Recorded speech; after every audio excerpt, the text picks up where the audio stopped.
Hello everyone, today we'll talk about how to fix or how to solve the problem of Bluesky. We click on settings.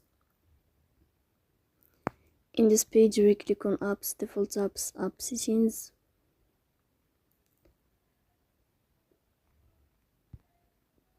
On above you will search about Bluesky.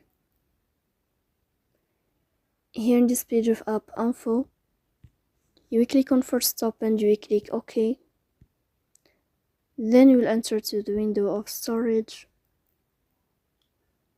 Here we click on clear cache.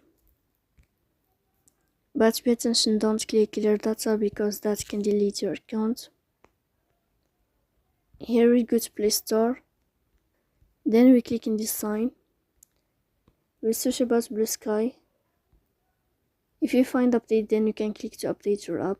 So please don't forget to support us by like and subscribe.